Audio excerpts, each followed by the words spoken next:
So Israel is continuing its genocide against the Palestinian people, not just with the actions it's undertaking in the West Bank that has seen over 40,000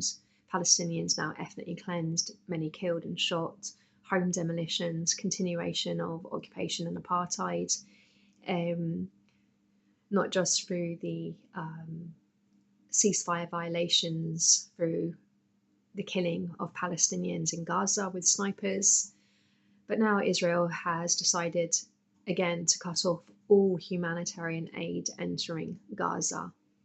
in a clear attempt to try and get a response from resistance groups there, in order to give them the green light to continue full scale with their genocide. These actions, of course, have been emboldened not just by the lack of any meaningful intervention by the international community, but by the deranged actions and vision of the criminal at the helm at this moment in the US, taken over from the former criminal Biden. I'm sure most of you will have seen the Trump Gaza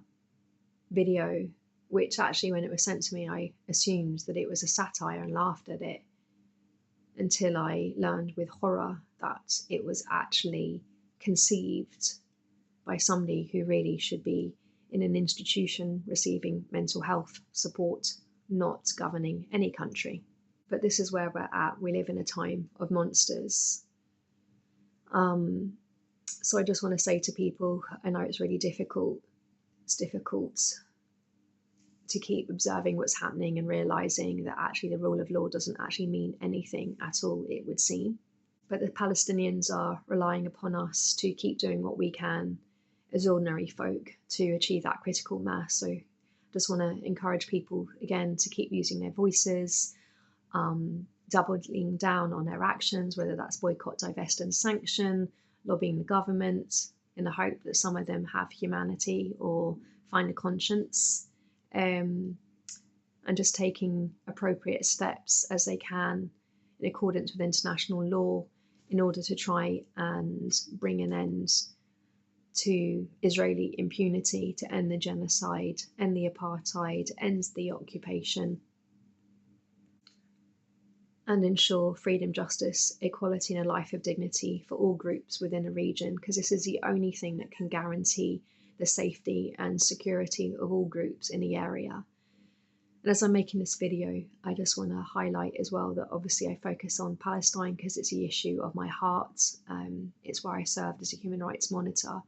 But I just want to remind people of what's going on in Sudan and Congo, because they don't get as much coverage, and it's really important that we stand in solidarity with all people subject to crimes against humanity, to war crimes, to the crimes of the military-industrial complex. So yeah, I just wanted to share that, put this out into the ether in the hope that maybe it might help in some way. I don't know, sometimes it's difficult to know what to keep doing, especially when I'm living on this tiny island. Yeah, anyway, thank you for listening, and as always, free Palestine.